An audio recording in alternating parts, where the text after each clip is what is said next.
Bienvenidos a otro episodio, another episode of Sin Permiso, a Latina Lifestyle Podcast.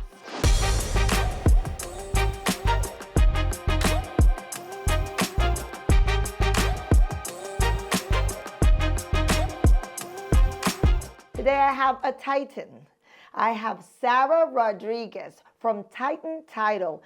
This is a self-made entrepreneur who has built her business around real estate. And I'm really excited for us to get to know a little bit about her.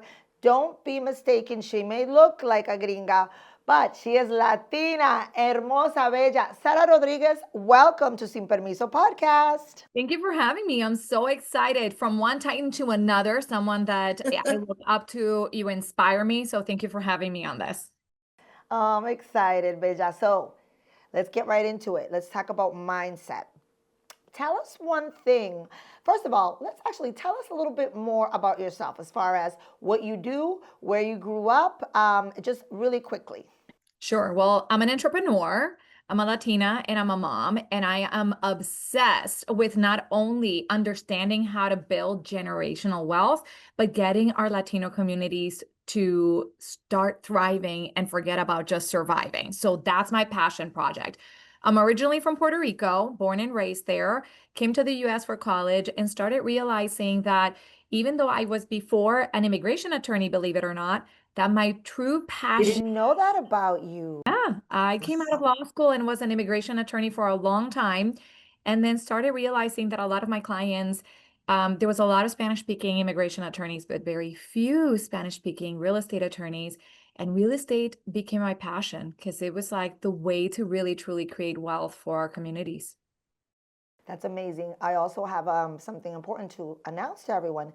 Sara was the past president of our organization, NAHREP, the National Association of Hispanic Real Estate Professionals, and is now the ambassador for the Hispanic Wealth Project. Speaking of money mindset and business mindset, you've been very successful, Sara. What is something that people may overlook about you that has been part of your business and entrepreneur mindset? So this might shock a lot of people because everybody sees me and I'm a fashionista, I'm super passionate, super energetic. But my superpower that I always tell everybody is that I love taking complex and simplifying it. I love taking complex issues, complex drama, complex emotion, and stripping it down and simplifying it. Because when people truly understand the why and the how, they move differently. They're more confident. When you take out all the extra and go down to the basics, then everything is easier in life, hasta con tus hijos. Sometimes taking that first step is so overwhelming that people don't end up doing what they want to do. So that, I think, is my superpower, taking the complex and turning it into simple. This needs to be a career because we all need a little bit of that. That's amazing. I love that philosophy, that theology. We got to talk more about that. Now, speaking of complex, how do you deal when there's a situation arises and you find that you're not meeting your goals? And how does that mess with your flow? How do you not allow it to mess with your flow? Well, I think we're all human, and at some point, it always messes with our flows, right? Like there are days where I'm like, oh my gosh, I'm not getting to where I want to get. So the first thing that I do is I always say, was my goal based on ego, or is it getting me closer to my actual goals, right? That's very interesting, Sara, because we work from ego many times and we don't even realize it. Well, 100%. We're competitive. We're good at what we do. We want to be the best. And sometimes we forget the why, right? So sometimes when I'm feeling a lot of fear and I'm feeling that I'm not getting to my goals, I say, espérate, was that really my goal? Or am I operating out of fear and out of ego? Am I afraid to not meet that goal because of what people are going to say about me? Because the thing is that for me, my goals are, where do I want to be in my life? And why do I want to be there? And we're not getting there. What I try to tell myself is, okay, why am I not getting there? Am I not getting there because I'm not doing the right things? Or am I not getting there because I'm not understanding it? Or is getting there part of the process and I'm not enjoying it or leaning into it? Do I want to be the best at this goal because of what people are going to say about me? Or do I want to get to that goal because of who I want to become when I create those goals. And if it's because of who I want to become, then I have to remind myself this is part of the process of becoming that person that gets to those goals. And I think sometimes we Wow. forget about that. You just dropped some knowledge because every time we're trying to reach our goals, we don't enjoy it. We get so wrapped up in the process, in the anxiety, in the trying, that we don't do what people say when you hear people say, enjoy the process. You just hit the nail on the head because we have to not only celebrate our wins, but enjoy the process of scaling and getting there. And I'll tell you, not always, sometimes I don't enjoy it, right? But I have to me, it's not about enjoying the process. It's about learning through the process. What does it say about me, right? Let's take about, hey, you want to be able to do 10% more in your business this year, right? Is it about doing 10% just because you want that 10%? Did you just throw that number out there? Or does it mean something to you, right? Is it because you want to become the best? Then if you become the best, then you have to get out of your comfort zone and become a different person, a different leader, a different, whatever version of yourself. Is it because you want the financial freedom of the money? Then I have to like sit back and say, okay, why did I put that goal there for myself? And am I learning to become a better person or a different version of Sara that can create those goals? Don't rush through it. I don't want to rush through my life. I want to enjoy every single day of my life because you learn something through every day. But it takes time to get there, Sara. It's funny. When I went on a date one time and I was speaking to a gentleman and I was talking about my life and this and that. And it was crazy because I met this man once, had one glass of soda water with him, and learned something about myself in those 30 minutes. He said, from what I hear, it seems like you've gone through your life, your mindset has been rushing to get from one place to another, and you haven't stopped to actually think about certain topics, or just really thought about them enough. And it made sense. You just said it. We rush to get, we rush to get, we rush to get. We don't enjoy the process, and we don't actually dwell and think about other things that are outside of where we're trying to get. It's amazing. And I realized that when I was like nearing burnout, right? Like at the beginning of this year, I had a lot of health issues. I wasn't taking care of myself because I was so focused on achieving these goals, right? And I was so burned out. And then I was like, is this a life that I want to live? Is this like, am I just gathering accomplishments and awards just to gather them because that's what people are expecting of me? What I Exacto. want with my one life. And Mm-hmm. and then I was like, you know what? 2025 for me was about essentialism, which was about stripping Mm. everything that we don't need and focusing on those essential things in life to truly go back. Like, I love taking complex things and stripping them down to simple subjects. That's like it makes me happy. That's why I've been so good at what I do. But I started not being happy with what I did because I was trying to be somewhere out of ego. Oh, what are people going to think of me? Or if I don't grow and I open another office this year, what are people going to think of me? Numbers, numbers, numbers, numbers. Well, who cares what people think about me? They don't write my checks. They're not coming home, to me. They don't have to deal with me every day.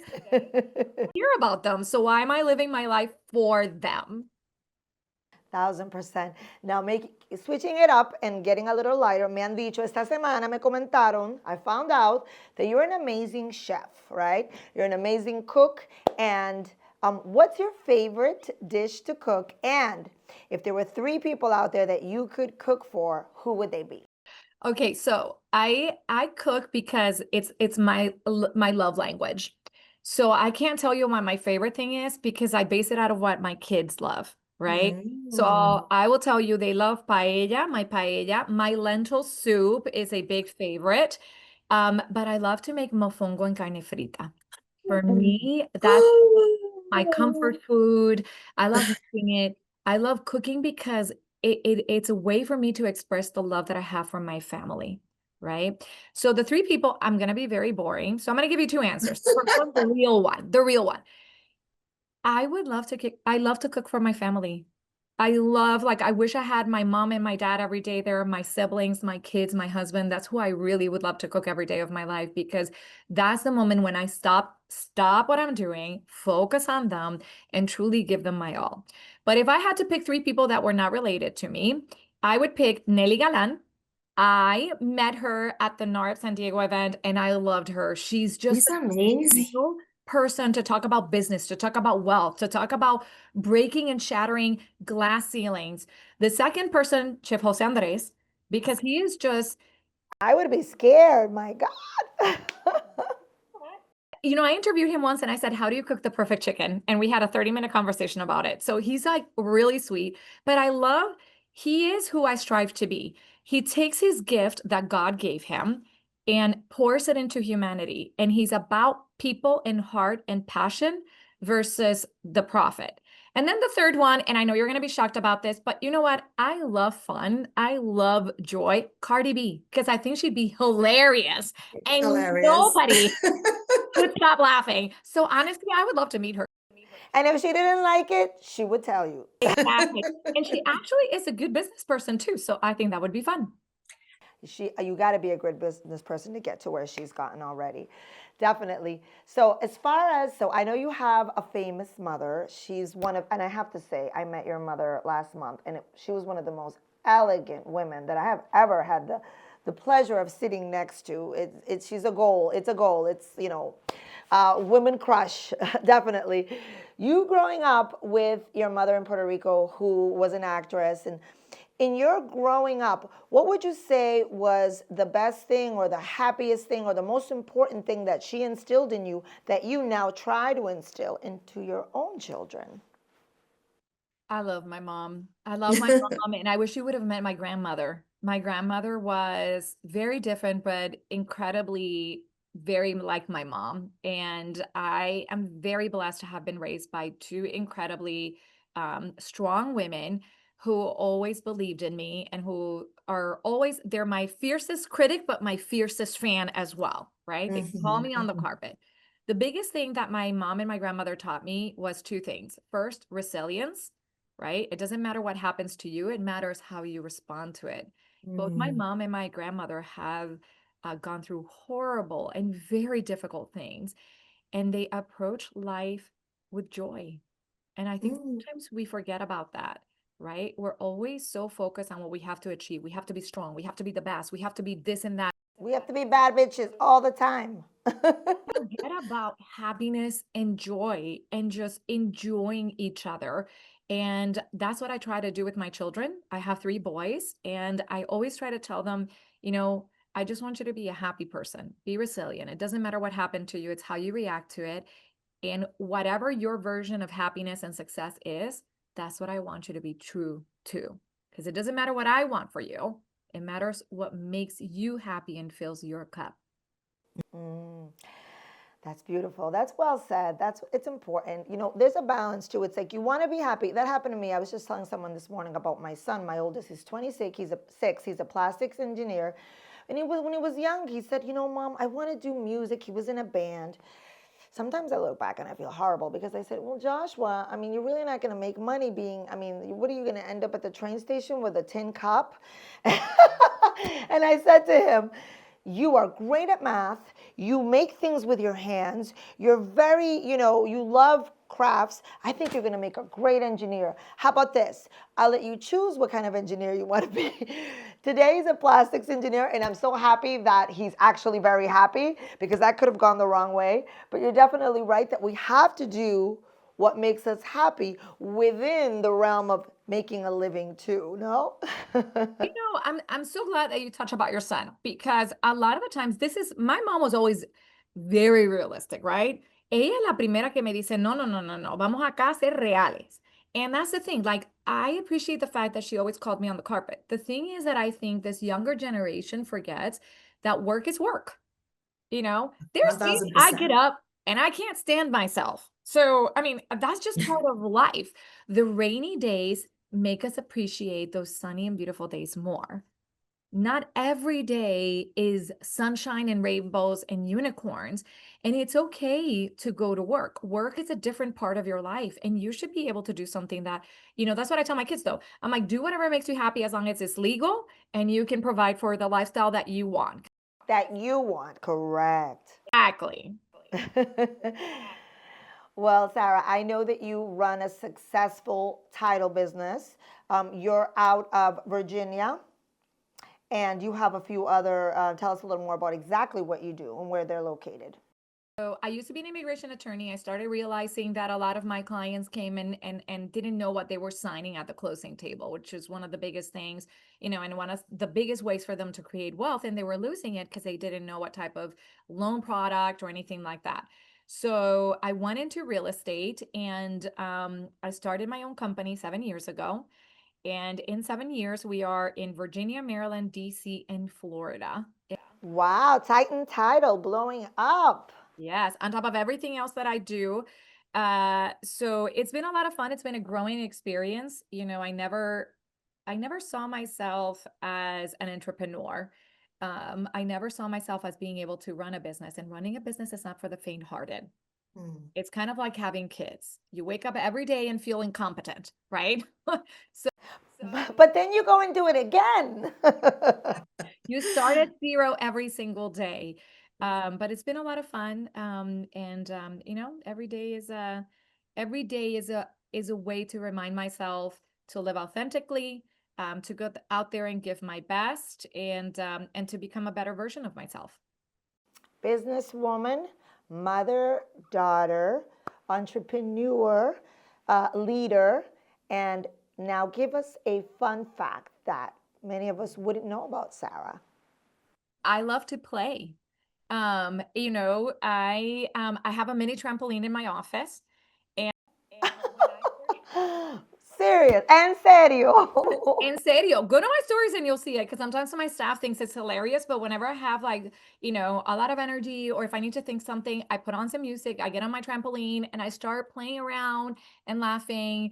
And I'm always looking of ways to reinvent myself. In fact, I believe so much in that my logo of my company is a phoenix, because I'm a true believer that you can't take yourself seriously, that you have to constantly be looking for growth. And sometimes you got to burn it all down so that something better and more beautiful and more authentic can come up. So, trampoline for me has been a game changer, because I can laugh, I jump on it, I make, silly little things, and I just, bring a little bit of fun every day to my life. That's amazing. Reinventing yourself, rebranding yourself, not taking yourself too seriously, and enjoying the process. This is what I got from you today, Sara, and I hope that our audience got the same. Thank you so much for giving us your time. I just feel motivated by doing this podcast this morning. I just want to go out there. Me quiero comer el mundo ya. Gracias por estar aquí con nosotros. Sara, you are an inspiration y nunca cambies. Thank you for having me. It was amazing to be here.